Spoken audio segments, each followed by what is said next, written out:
Yo, what's up everyone?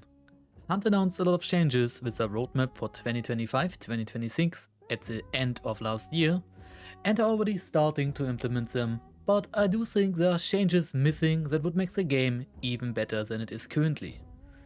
And that is what this video will be about. I want to talk about changes to Hunt Showdown I would love to see that would make our beloved game even better than it is right now.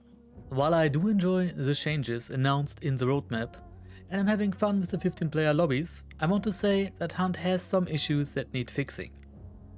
My first wish for Hunt would be reworking the bounty system. Some of you guys probably have seen my other opinion piece videos and are already familiar with this topic, but I would like to see a system that would make the bounty feel more worse than it is right now. The current bounty system is not rewarding enough, and like my friend Wombus likes to say, we signed up for being bounty hunters and not pledge register or envelope hunters. Currently, while getting the bounty token is the game's main objective, it is not the most valuable item objective on the map. I am not saying that nobody is killing bosses anymore, or nobody is trying to get the bounty, but I do believe that we can all agree that if the bounty does leave without us, it doesn't necessarily feel like losing at all. Especially not during events, since we get access to rare traits and items by farming event points, and the bounty itself is linked to a lot of risk for very little rewards. Looting a few event registers often pays more money than the actual bounty and is also safer on top of that. This has led to a meta in which a lot of players would rather survive than risk the hunter to get their hands on a bounty token, if it comes down to it. Since having a leveled hunter and surviving is more valuable than extracting with a bounty. I would like a system in which extracting with bounty tokens rewards you and your teammates with bounty coins once you have extracted. These coins could be linked to your hunter directly, like the current pledge marks are. We could even use the current pledge mark system for it, since the devs confirmed it is here to stay and no longer resets in between events. The coins could be a separate currency, but also linked to your hunter to avoid stockpiling like people do currently with hunt dollars. And adding to the existing pledge mark system is also easier. The bounty coins or pledge marks can then be used in the menu to upgrade your hunter. Scarce traits, tarot cards, scarce ammo, or even the new scarce weapons could be obtained like that. This has the benefit that the bounty suddenly has a lot more value and would reward the teams that are technically winning, aka extracting with the bounty. And it would motivate players to have a lot of motivation to stop the bounty from leaving, since not getting a bounty would actually feel like losing, and not just like an inconvenience like it does currently, but at the same time, it would not punish the people not getting out with the bounty token, it would reward the people, the players, who play the objective. On top of that, it would add more depth to the game, and would allow especially new players to actually experiment and learn about all the scarce traits and rare items in the game. For example, explosive bolts for the crossbow, Centennial Dum Dum, tarot cards, or using some scarce weapons that have been added like the Windfield or the Homestead. Currently all those items are purely RNG based to find in the first place, and on top of that they might not find the same weapon for at least a few matches, maybe even for weeks at a time, and thus never have the chance to actually play it when they want to without getting lucky. Same goes for all the scarce ammo types. While I'm aware that some ammo types deserve to be put into the scarce category due to balancing issues, and I don't disagree with it, it is also kinda disappointing that someone who plays explosive crossbow for the very first time will probably die with it before they actually figure out how to use it, and on top of that most likely won't fight it again for a long period of time. Essentially all the items are semi-removed from the game, especially for casual players who have a limited time to play the game at all. Aka a new player who fights a north with Centennial Dum Dum, explosive bolts, or maybe the Wildland or Homestead will probably never get to play it, at least not on a regular basis or in a time period that actually makes it fun to play those weapons. Some people might say that this would only benefit the good players or players who can play a lot, but honestly that is the exact problem with the current system already. A streamer like me, for example, can easily afford spending hours every stream looking for scarce ammo, but someone who can only play a few hours a week cannot. Finding scarce weapons, ammo types or even burn and scarce traits is heavily taxing on your time. And on top of that are fully RNG based, aka you might never find what you are looking for. And checking all the towers or supply cards on a map can easily eat up 20 to 30 minutes of traveling through the map, aka your actual playtime. Wouldn't it be nicer if all that time that we spent on treasure hunting to maybe get a cool item could be moved into the menu and sped up, so especially players with less time available can also experience the more rare items more frequently, while still making them somewhat rare to begin with. This would add more depth to the game, like I said already, since suddenly items like tarot cards, scarce items and traits can be used as a regular strategic choice, and playstyles can be built around it. Currently all that is a privilege for players who have a lot of time or are incredibly good at the game and don't lose their hunters. Let's just say extracting with one bounty token provides 2 bounty coins, aka pledge marks. Then we could have a price for tarot cards to be 1 to 2 points each card. Scarce weapons cost 2 points by default. Scarce ammo types cost 1 to 3 points, for example Officer Dum Dum being 1 point, while problematic ammo types like Dolch FMJ, Explosive Crossbow or Centennial Dum Dum would be 2 to 3 points. Traits could be 1 to 4 coins, depending on their power level. For example, a trait like a Rampage being 1 bounty coin pledge mark, since it is a very situational perk and you might not get to use it at all, while traits like Remedy or Shadow should be 2 to 3 points due to their more beneficial value or team value like Remedy, and a powerful trait like Death Seed that saves your hunter from dying should be 4 traits, or 4 bounty pledge coins. You get the idea. Obviously all those numbers are adjustable depending on balancing. And even from a lore perspective, it would make sense that the successful hunters get access to exotic items and loot for their trouble. And at the end of the day, if a player has a scarce weapon, scarce ammo and burn traits, they will still die to a Romero shot, just like everyone else does.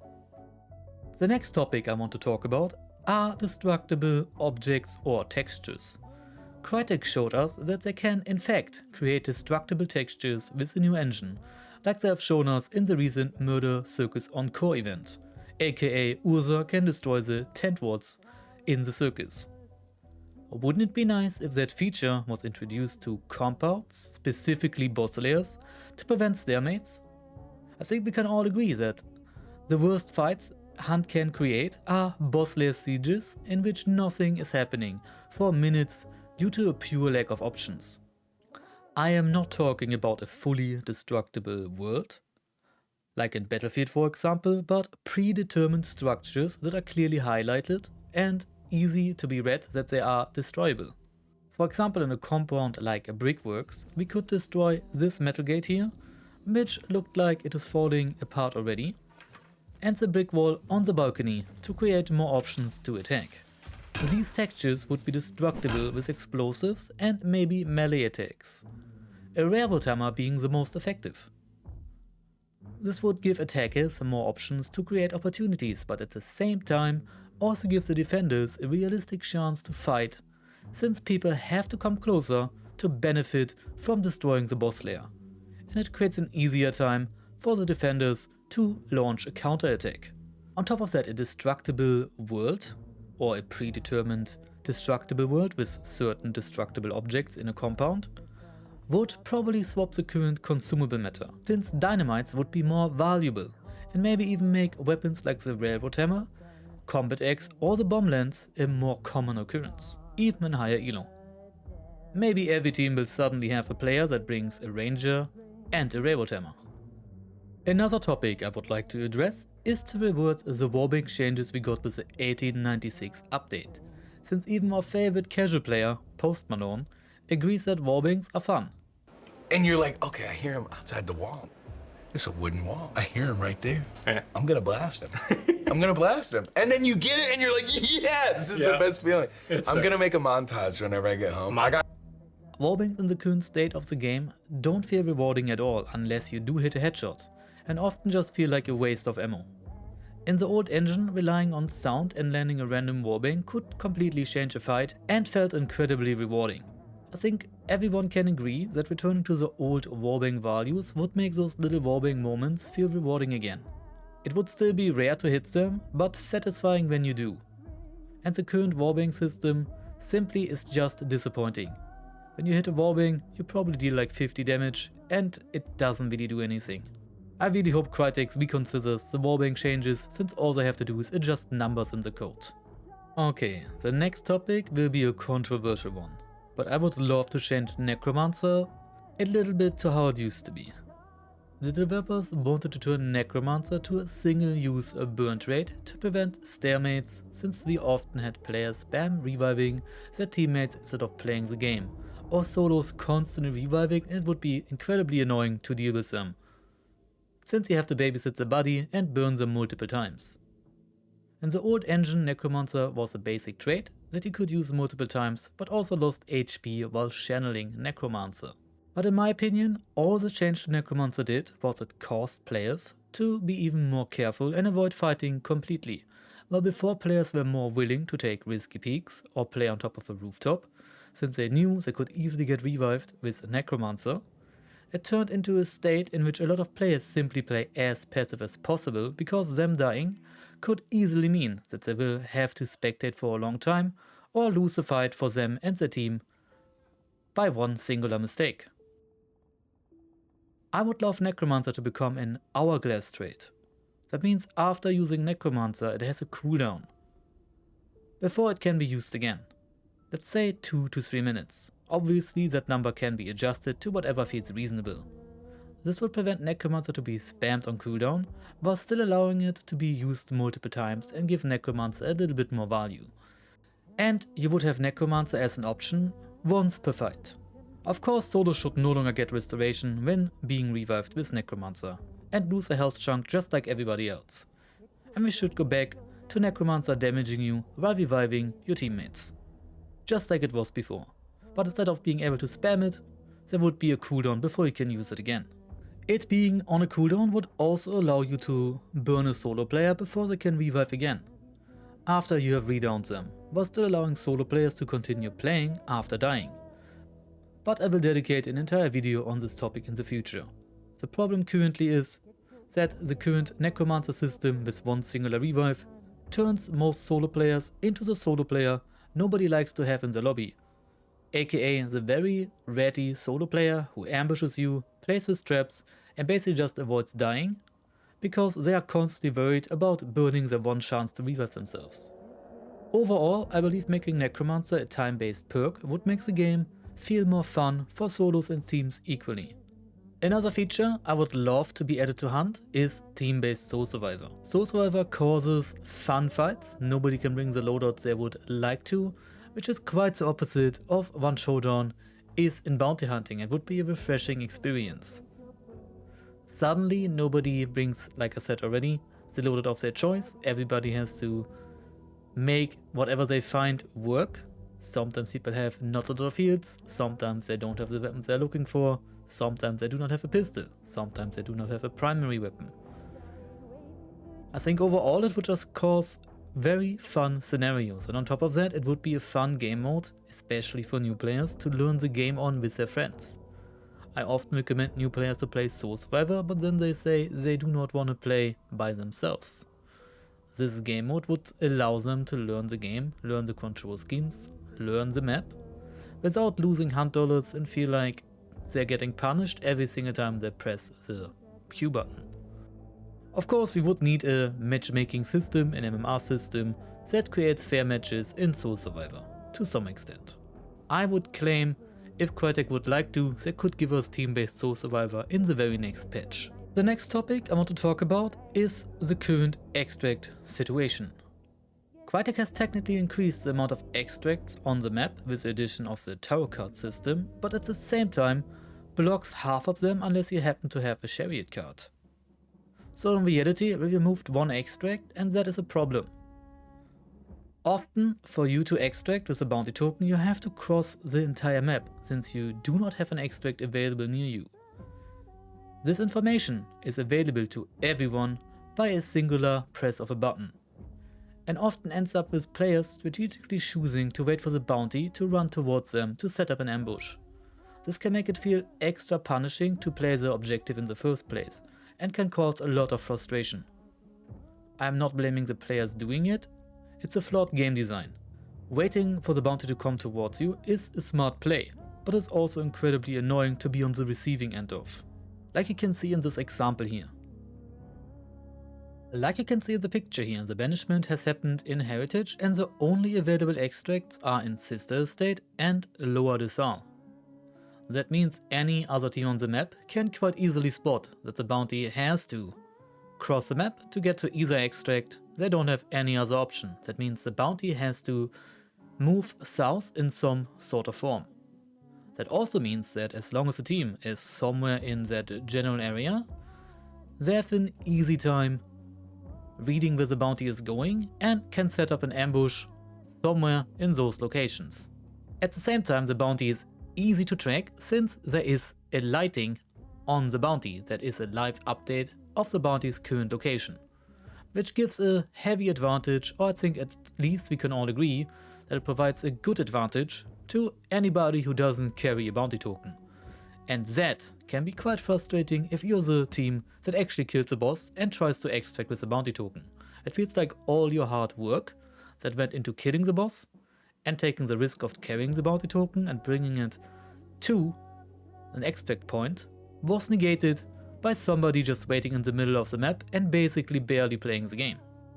But how do we solve that?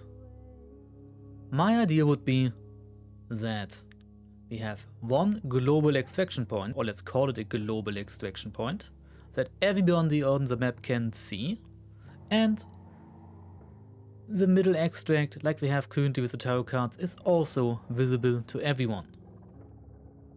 At the same time, the other two extracts on the map, for example this time the Sister Estate and the Lower Desal one, are only visible to any team that does carry a bounty token.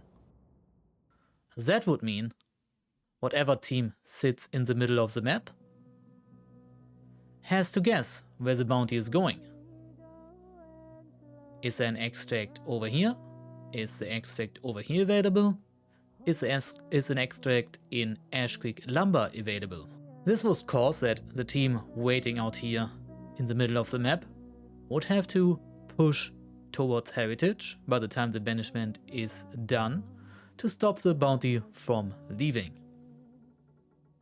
At the same time, any team out here could also discover the extracts out here or out there in Sister Estate or Lower Desal by walking in a close proximity of it, just like supply drops in Soul Survivor work.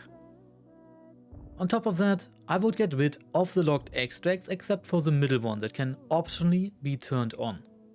This would make it more of a gamble to wait for a bounty, since you can never be sure where the bounty is headed. This would stop players from being able to gain an advantage by the press of a button, and makes carrying the bounty token feel more powerful again, since currently all you get is 5 seconds of dark side boost for everyone on the map to be able to track you via lightning on the map. And the last change I would like to see in 2026 to Hunt Showdown is a fair matchmaking for randoms in general. I think randoms need a priority matchmaking to be matched against other random teams. It is not rare that random teams get put into lobbies against pre-made trios, which puts them at a major disadvantage. Yes, we do have the new communication system that allows you to talk to your teammates, but communication can be still quite limited due to language barriers or simply due to a complete difference in playstyles, and you're not on the same level of team play when playing randoms as you are when playing with your friends. You're not used to what guns or playstyle your teammates have. You have no control over your teammates at all. And a lot of randoms don't like talking at all, which is okay, but it definitely puts you at a disadvantage. It won't always be possible, but the system should try to create random team-only matches, if possible, and thus make playing randoms a more pleasant experience. The system would work something like in this picture here. The new system I would like to see would look something like that, or could look something like that. Trios, duos and solos. And randoms that are made of 2 premates plus 1 random get put into the normal queue and then the match starts, just like it does currently. But random teams that are fully made out of randoms would wait for 30 to 90 seconds to wait for other random teams to ready up, then fill the lobby with random teams and get queued, and in case there are not enough teams in the queue, not enough random teams in the queue, it would put all the random teams in one match and fill up the empty slots with pre-made teams to create a full lobby. And then the match starts. This system would not be perfect, it would not always create random only matches, but it would create a more fair environment in which randoms play against randoms, which is a completely different playing experience than playing with your pre-made friends and being able to communicate, being used to each other's playstyles, can talk about loadout selection, and overall playstyles are more matching and you run around like a unit, while randoms often feel like 3 solos playing together due to a playstyle mismatch, different objectives, one person wants to PvP, the other person wants to play as a bounty, and the next person is just there to do their weeklies to finish the battle pass. You can see how that would be a more fair scenario if at least the random teams would fight against each other more often. But yeah, that was it with the video. These were the changes I would love to see to Hunt Showdown on top of the already announced roadmap changes that are coming. I think all these changes would make Hunt a better game, and a more enjoyable game, and a game that has even more potential to increase their player base, so our favorite game can survive for many years to come.